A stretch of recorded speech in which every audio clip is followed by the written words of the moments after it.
Sorry.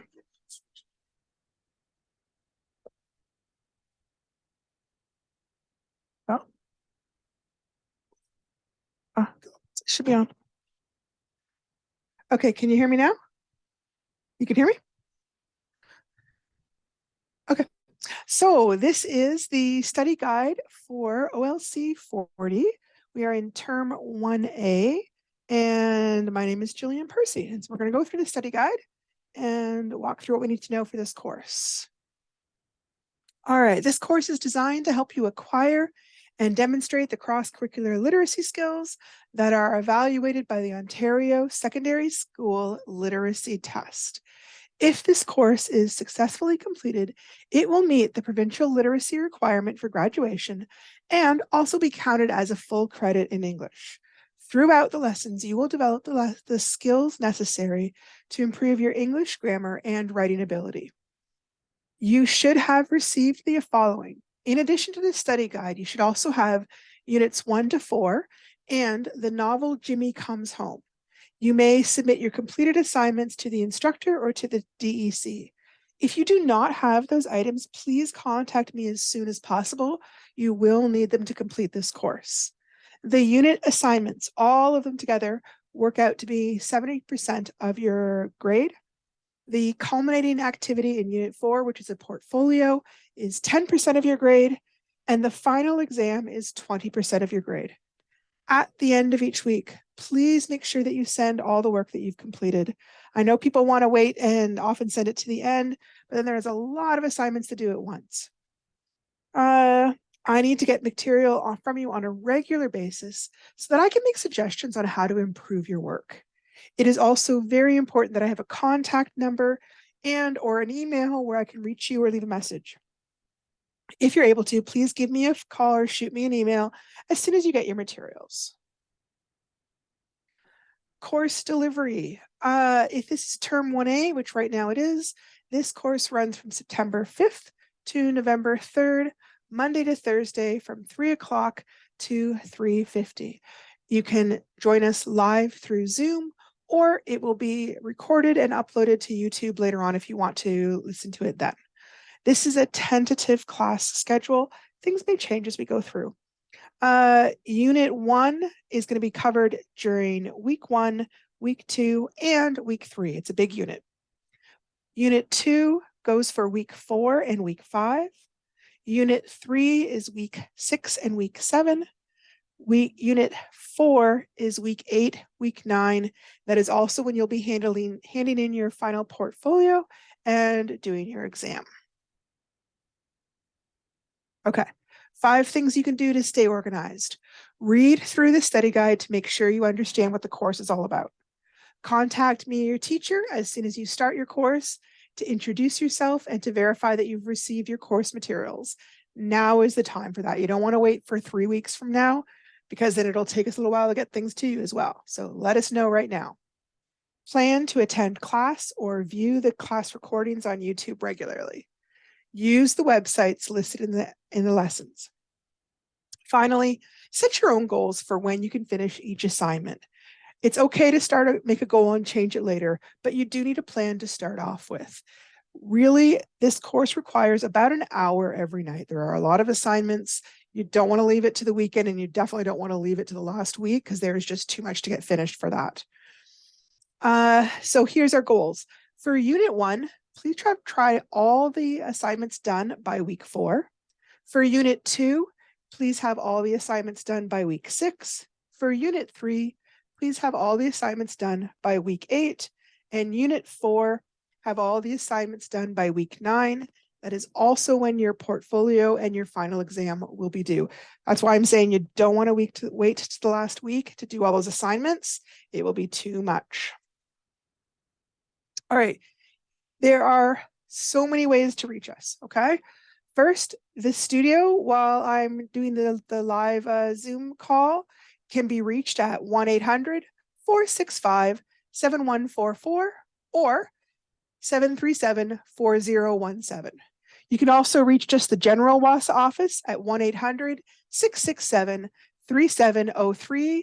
I am at extension 2211. If you call during my office hours, I will be happy to help you. Remember that I will be online for a couple of those hours. Leave a message and I will return your call. You can also send an email or a Facebook message and I'll be happy to get back to you. You can also fax your material to us, 1-800-465-7582. There is a generic email that everything can be sent to, studentwork@nnec.on.ca. And my personal email is jillian.percy@nnecschools.org. When you are submitting work, it's best to submit that to both those emails. If you have a question about the work, just send it to me. My Facebook handle is gpercywasa, and my YouTube channel is the same thing. So again, if you wanted to listen to these again, then go over to the YouTube channel and you can pull up any recording you like. All students registered with WASA receive a Google Suite account, which provides them with the nnecschools.org email, as well as access to all the Google Suite features, including unlimited storage, Google Docs, Sheets. So sometimes people don't have like Microsoft Word on their computer. That's fine. You can do your assignments in Google Docs. That'll work great. You can contact your teacher to activate the account. To reach the Google Suite account, you can search Google accounts and then choose what you want to do. Sign in, go to your Gmail, whatever you're trying to do. Down here at the bottom, email addresses are set up as follows. They always have first name, last name, MMDD in caps at nnecschools.org. For example, bonnie.osmond0131 at nnecschools.org. So that the MMDD is your birthday, right? So MM is for your month, DD is for your day. The password is WASA student. Once you get into your account, you just change your password. If you forget it, you can always reset it by contacting Katie Birch at kbirch@nnec.ondc, or Jovi Mercer or Bonnie Osmond. Okay, once you've signed in, you just go over to the waffle or the little grid in the upper hand corner and you can access the features. So like I was saying, here's your Gmail, but up here is your docs. You can go right in there and do assignments in there. That's fine.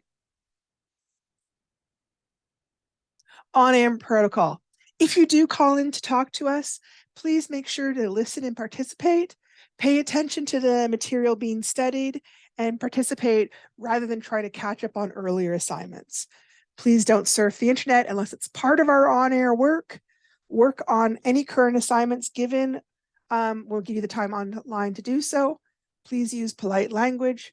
Inform the teacher if you need to leave the room during a broadcast. So if I've been talking to you back and forth and you suddenly take off, I'm going to feel kind of silly if you suddenly aren't there. So just let me know.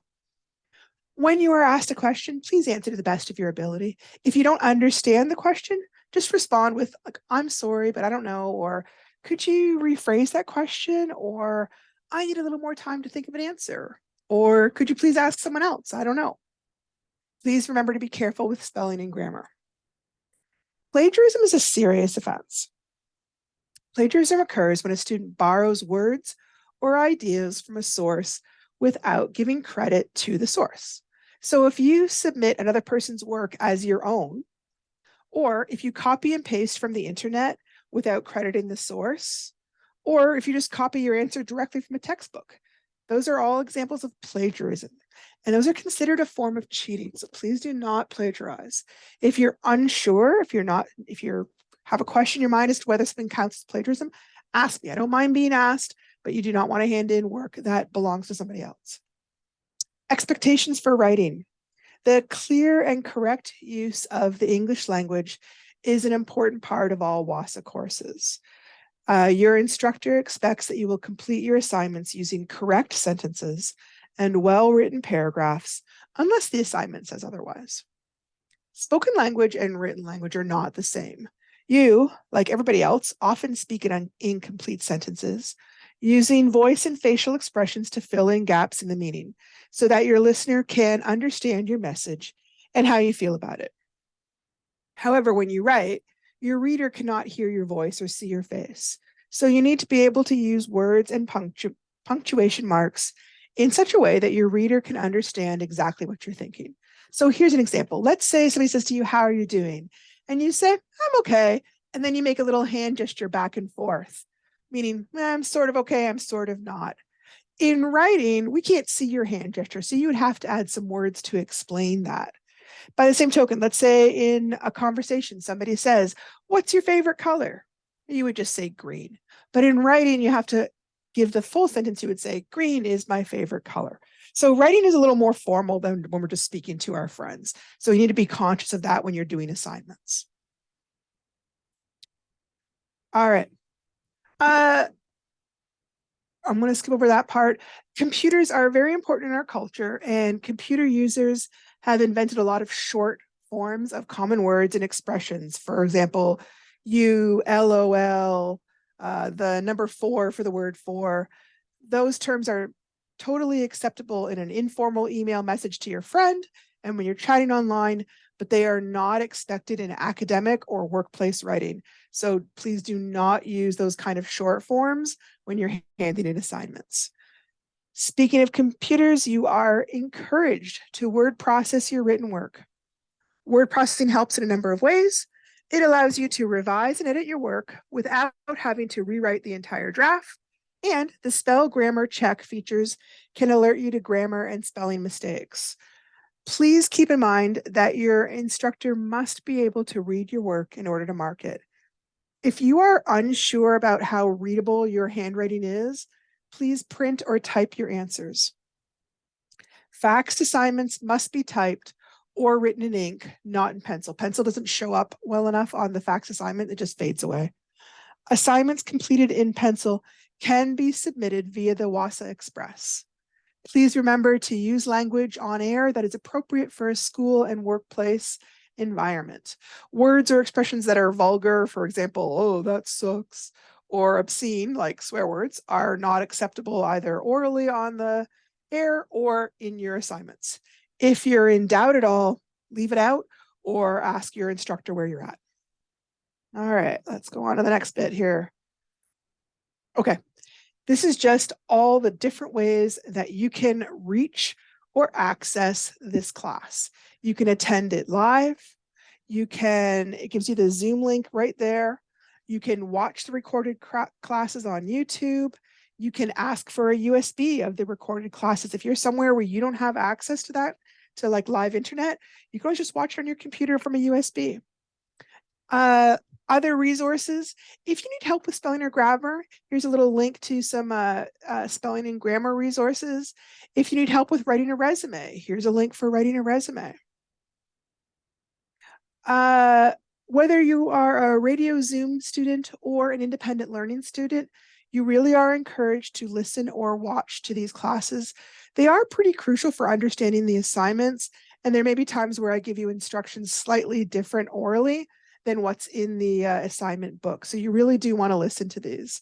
They're showing you how to use a USB. In examples 3, they're talking about PLAR. This is not a PLAR course. They're just showing you that that's what you'd pull up, right? It would be an OLC40 course, not a PLAR course. This is walking you through how to join a radio Zoom link. There would be a link. You would click on it. You would tell it to join with computer audio down here with the blue. The class meeting will be recorded. This means, by the way, any text messages you send to me or that you send to a friend get saved. So sometimes people think that a private message to a friend isn't going to show up and then they're kind of embarrassed. Maybe they said something a little bit rude. It gets recorded. Whatever you type, even if I don't see it during the meeting, I will see it later. So please be cautious about what you write to a friend during the meeting. On the bottom left hand of the screen, you can click on the video or click on the speaker icons to turn the video and speakers on and off. And if you need to leave the meeting, just click the end button down here in the corner. All right. Learning skills. You are probably familiar. These show up on every report card. This isn't really about your material. It's more about how you handle learning. So they look at your responsibility, whether you attend classes and complete classes, Organization, do you use the materials? Independent work, are you able to do the work without a lot of help? This one I want to be cautious of. I would much rather you call me and ask for help than you worry about getting a poor grade there. That doesn't affect your overall grade. So please, if you're at all confused by the work, just call me. Don't worry about that part, please. Collaboration. I don't know if we do a lot of collaboration in this course, but if you're working with other people, that's one thing we're looking at. Initiative. Initiative is just basically working to solve problems by yourself, okay? I guarantee with doing the course long distance this way, you may have times where you need to kind of act on initiative. So for example, calling me to ask for help would be a great example of initiative. So again, feel free to do so. Self-regulation. Self-regulation is a lot about planning, asking for help, just kind of making some effort to control your own learning process. So that'd be the kind of thing where you try and do a little bit of work each night rather than try and do it all in the very last week of the course. Okay. Now, hang on. Okay.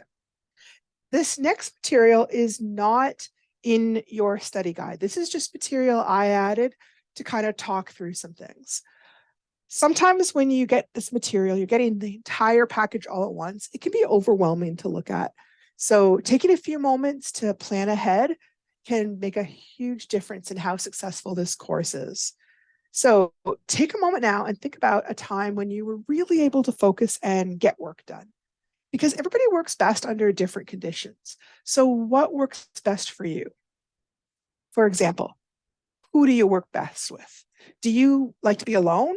Or would you rather work with a friend? Or just have somebody nearby in case of help? For example, going to the learning center. Where do you work best? Do you work best at the learning center because that's where you always do assignments?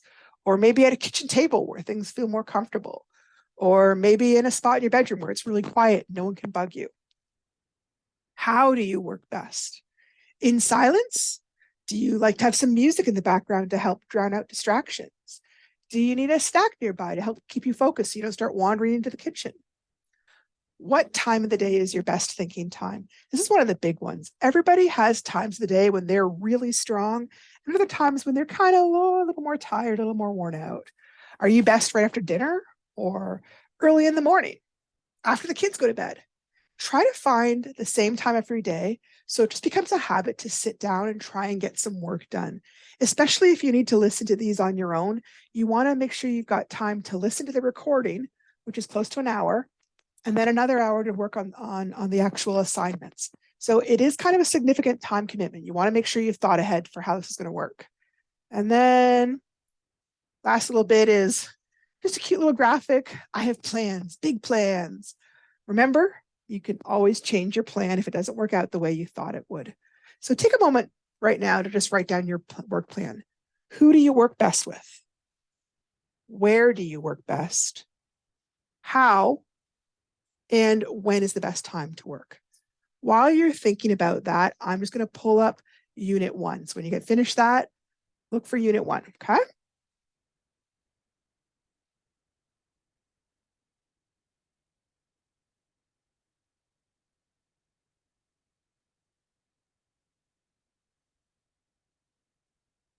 Sorry, it just takes a little moment to load. Oh, hang on. Okay, there we go.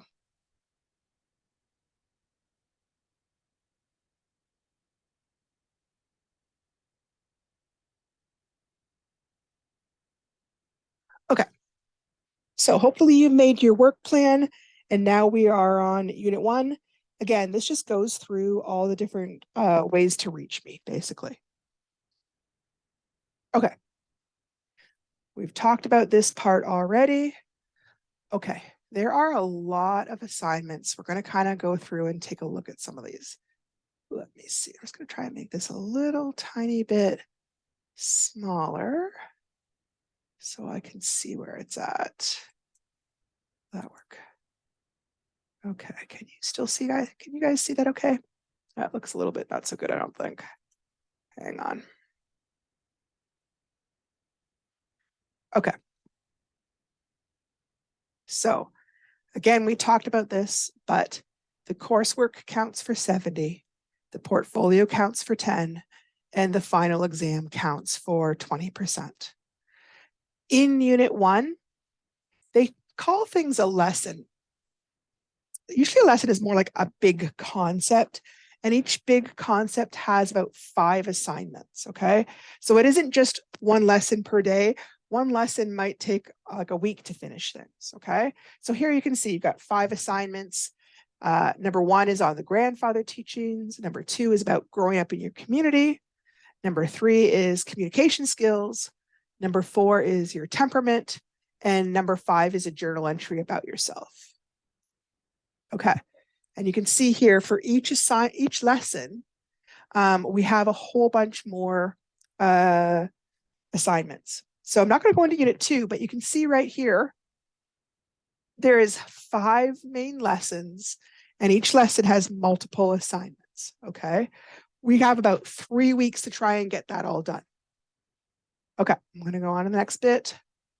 Okay, I'm not going to read all those because I think it'll be overwhelming if we look at all the assignments at once. Hang on a sec. Oh.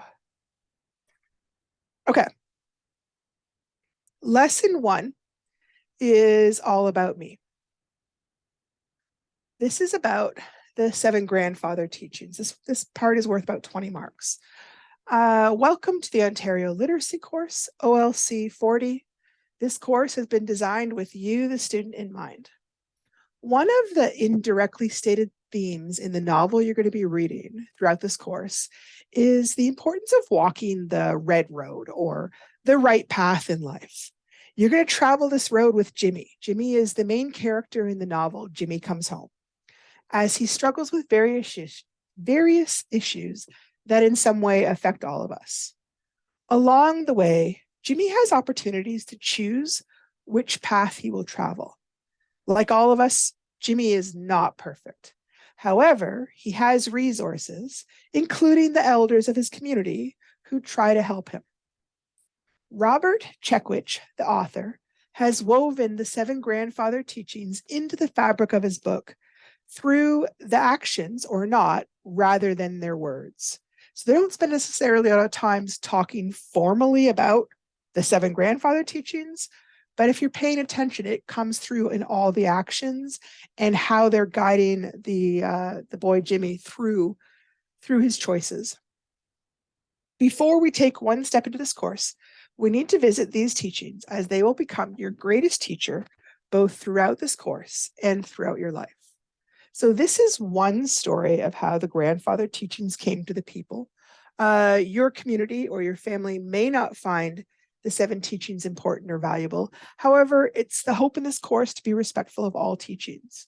Also, you may have heard the story told slightly differently in your community or by your family. So this is just one version, okay? The Creator gave 7 grandfathers, who were very powerful spirits, the responsibility to watch over the people. The grandfathers saw that people were living a hard life. They sent their helper to spend time amongst the people and find a person who could be taught how to live in harmony with creation. Their helper went to the 4 directions to find a person worthy enough to bring to the grandfathers. While the boy was traveling with Otter, they were visited 7 times by spirits who told them about the gifts. And here is what they said. To cherish knowledge is to know wisdom. To know love is to know peace. To honor all of the creation is to have respect. Bravery is to face the foe with integrity. Honesty in facing a situation is to be brave. Humility is to know yourself as a sacred part of creation. Truth is to know all of these things.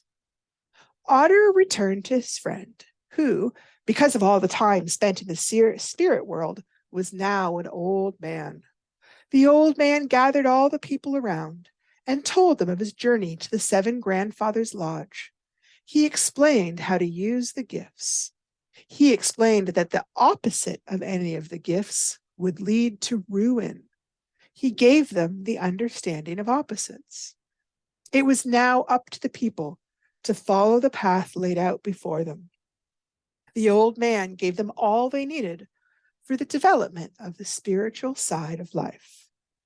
The teachings, as noted in the piece above, wisdom, love, respect, bravery, honesty, humility, and truth, will now be the focus of your first assignment in the course. You are to think about each of these teachings and what they mean to your life. You will then share your thoughts in approximately a 1/2 page of writing in paragraph format.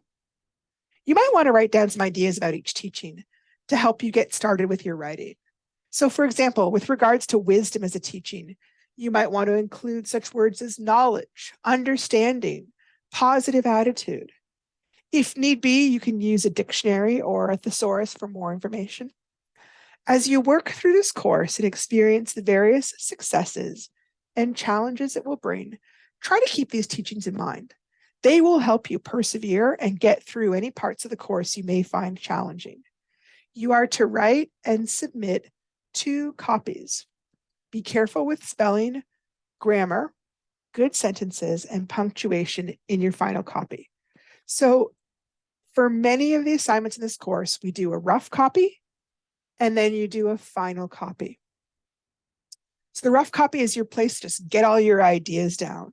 You're not going to be as worried about spelling and grammar in that, but in your final copy, that is where you want everything, the spelling to be good, the grammar to be good, the punctuation all to be there. Each copy gets 10 marks, okay?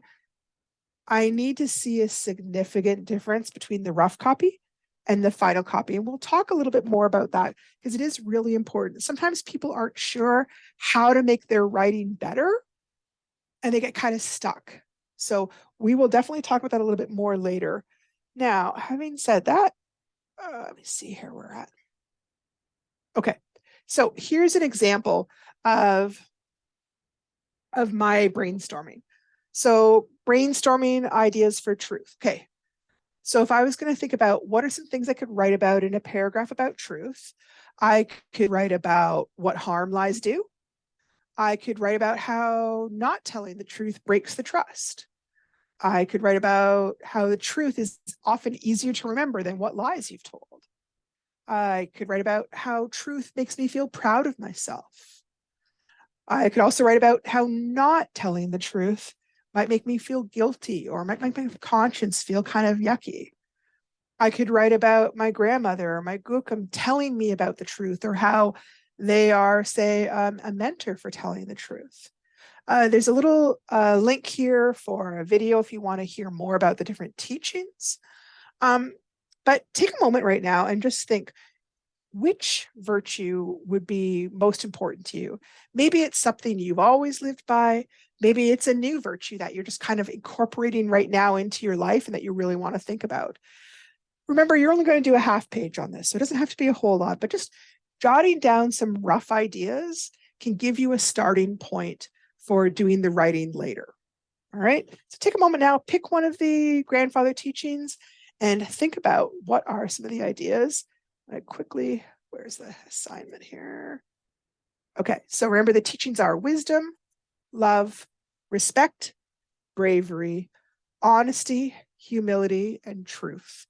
Which one of those calls to you? Which one is one you really feel like you've got a lot to say because it's such an important value for you? I'm going to give you a minute to think about that while I go to the next one.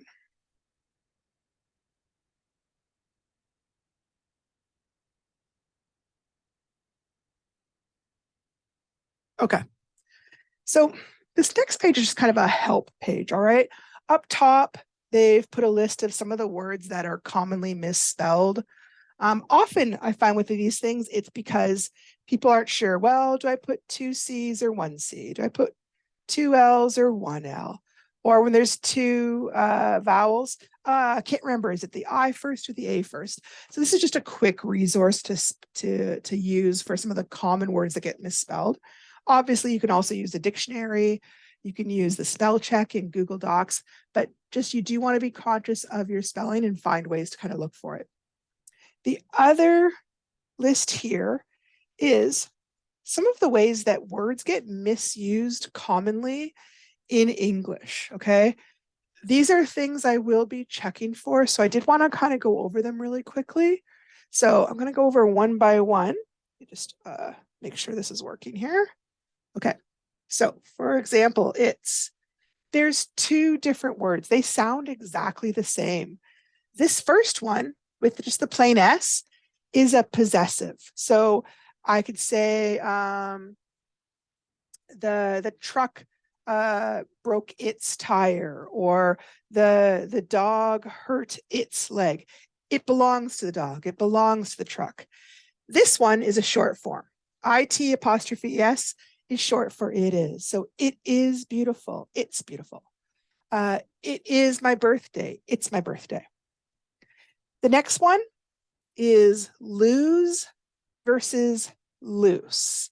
The easy way to remember this is loose looks like goose, and it means something's loose, right? Like my sneaker laces have come loose. My hair is loose.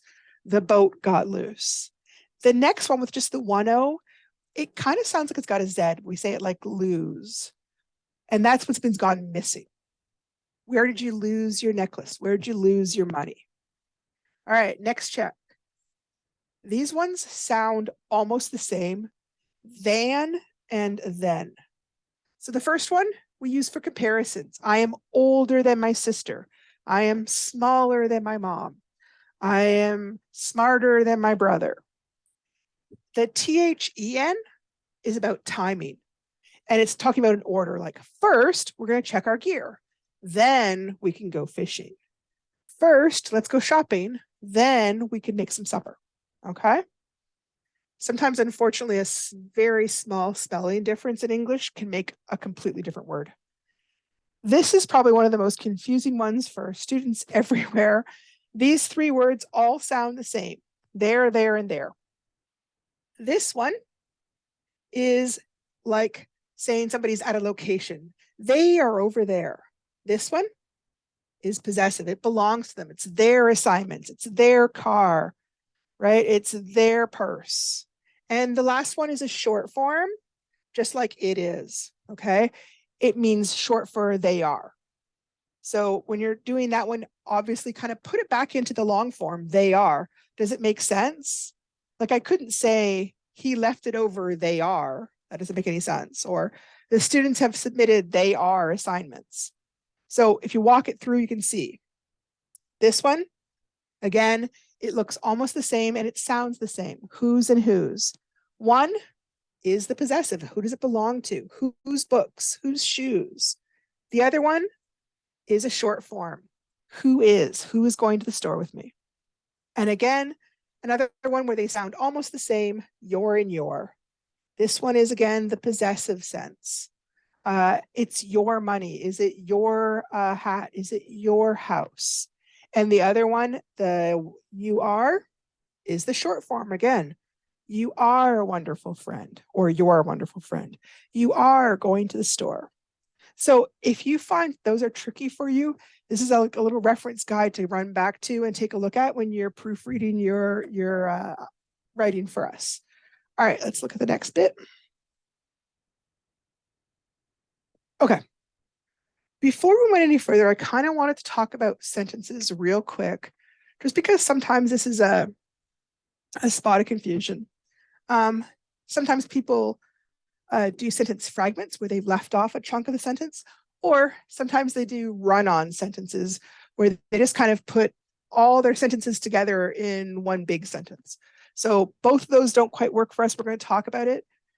One thing to think about is every sentence has a subject, and that subject tells you who or what the sentence is about. It can be a pronoun like I, he, she, you, it, we, or they.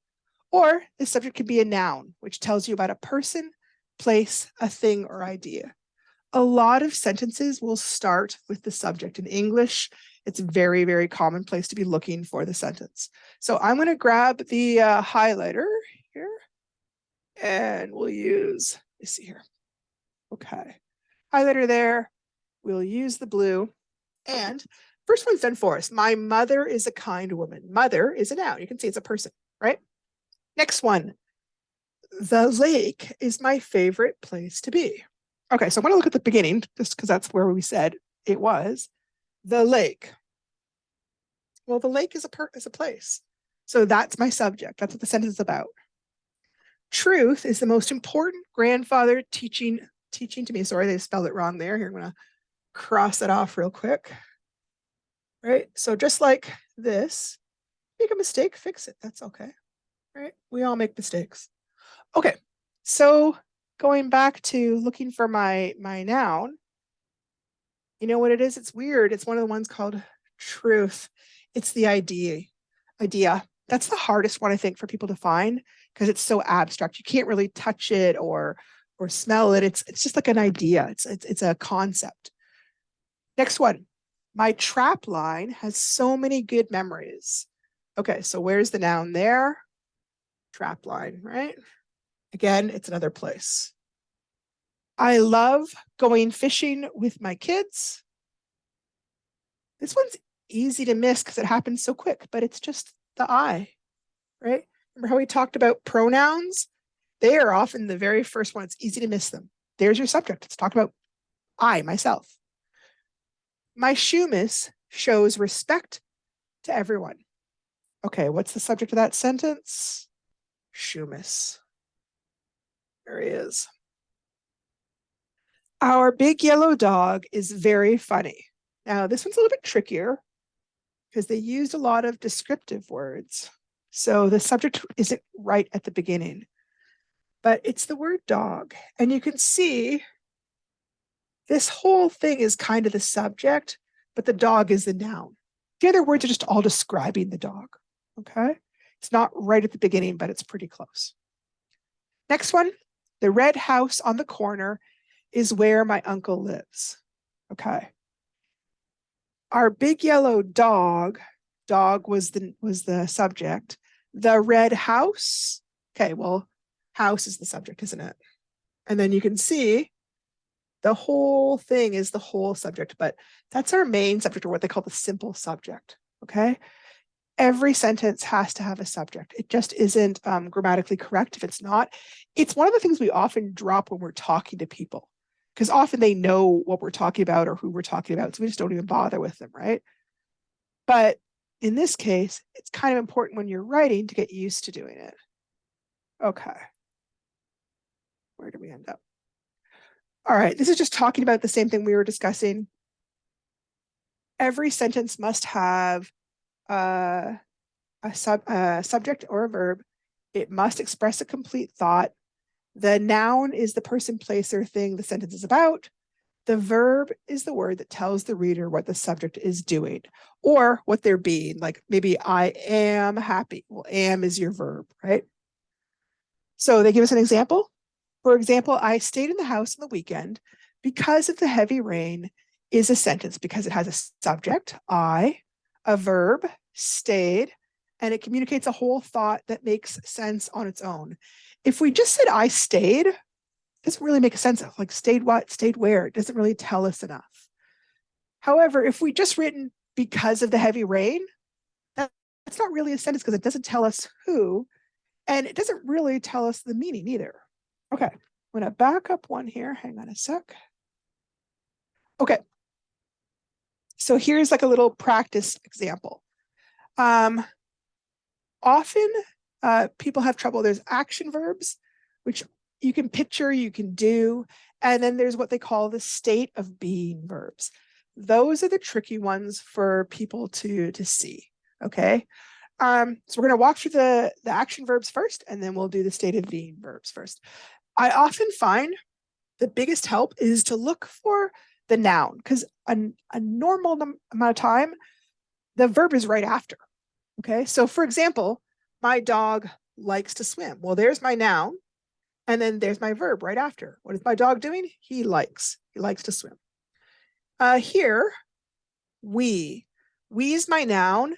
And then what are we doing? Or, well, we can go. Okay. Next one, she is sleeping in the back room. What's the noun or pronoun? She. Well, what's she doing? Well, she's sleeping, right?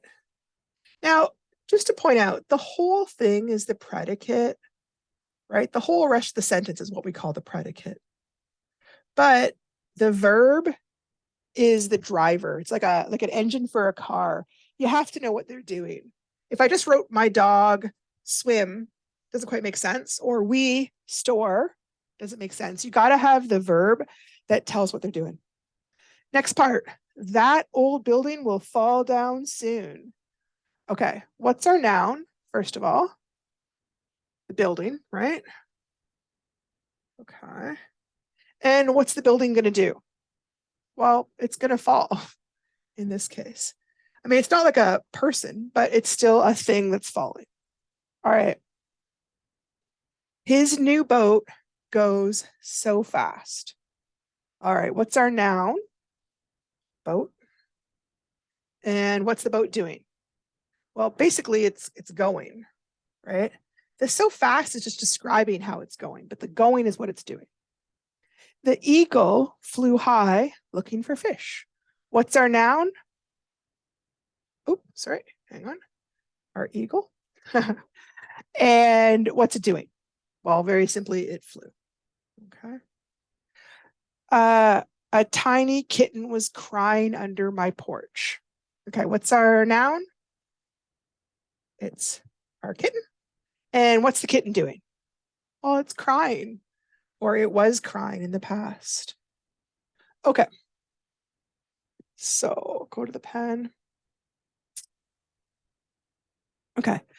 Before I do this, I just want to kind of talk about the verb to be is a tricky one in English because it changes with each pronoun. So if I say I'm going to be somewhere. I am going to do it. Or he or she is going to do it.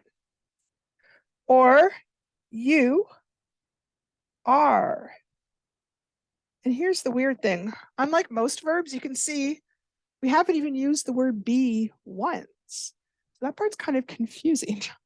Don't know why English is like that. It is.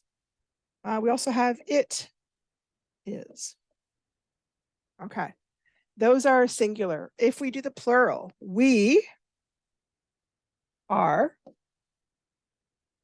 It also works for they are.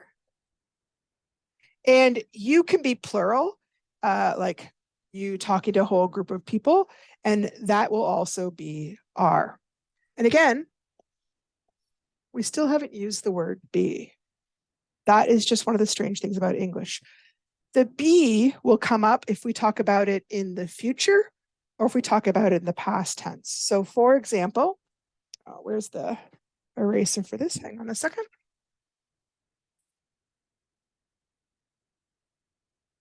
Okay.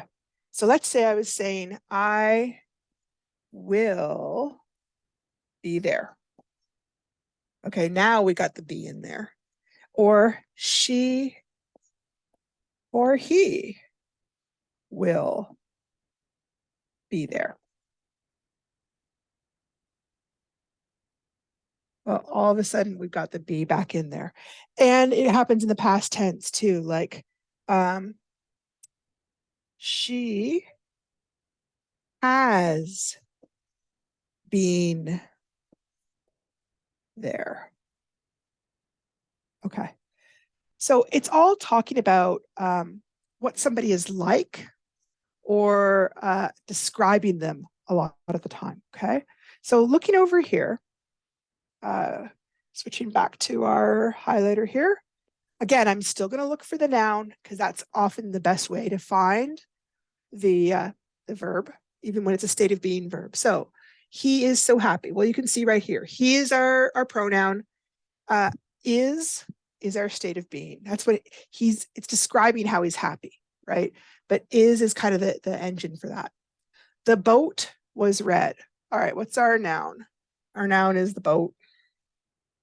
And where's our verb? Well, read isn't a verb, it's describing something, right? Was is our state of being.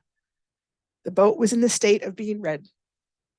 They were hungry. What is our subject? In this case, it's going to be they. All right, what's our verb?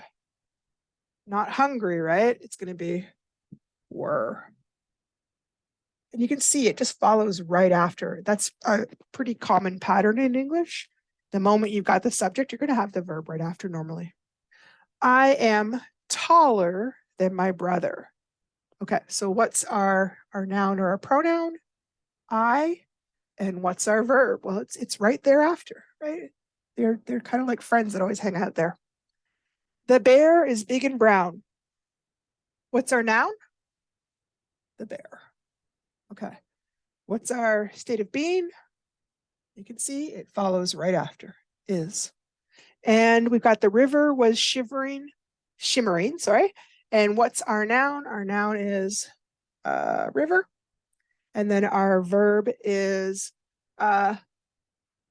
was. Okay. That isn't anything for you to do. I just kind of wanted to walk through it with you so you had a chance to see it. I'm going to really quickly kind of check our next thing. We talked about that already, I think. Okay. So this talks about writing proper sentences. It also talks about answering questions, which we talked a little bit about. If you answer your question in a complete sentence, no one even has to read the question. They already can tell what you were trying to be asked. The best way to answer questions is using a technique they call TTQA, or turning the question around. For example, what did you do yesterday afternoon? If you flip the sentence, you can make a complete sentence to answer. So for example, yesterday afternoon, I went for a walk. So you flipped it, you used the last part first. We turned the question around. Talk a little tiny bit about this more here. Okay. So a few tips for answering questions. To start your answer to a question, restate the question. That's if you're doing like a whole paragraph, so it's obvious what you're talking about. Use actual names. This is really important if you're talking about characters in the books. Don't just say he or she, because I might not know if he is Jimmy, his friend, the doctor. I have no idea. Make sure you name who you're talking about. Also, don't begin answers with because or yes, because. You've got to explain what you're thinking about. Again, we will talk a little bit more about that one. It's tricky. They do give us one example. Interestingly, it's a math question. I'm not sure why. The sample question is, Mount Robson in the Rocky Mountains is British Columbia's highest mountain at 3,954 meters above sea level. And Ishpatina Ridge is Ontario's highest mountain, measuring at 693 meters above sea level. How many times higher is Mount Robson? Good answer is Mount Robson is 5.7 times higher than Ishpatina Ridge. Sometimes kids would be tempted just to write Mount Robson. And again, the thing we don't do that for is because it's not a complete sentence. You're just telling me the subject. You're not really telling me what's happening. Okay. This becomes really important as we go along because we want to make sure we're writing complete sentences in English. All right, we're not going to cover this today because I think that'll get us into too much. Tomorrow, we will tackle a little bit more about grammar and parts of speech because it is really, really important when we're writing. I hope you enjoyed today's class. Again, if you are missing any of the materials you need to be successful in this class, please email me or contact the office and let me know. Also, you are, of course, welcome to shoot me a little message just introducing yourself and letting me know that you're here and that you have everything, okay? We are wrapping it up.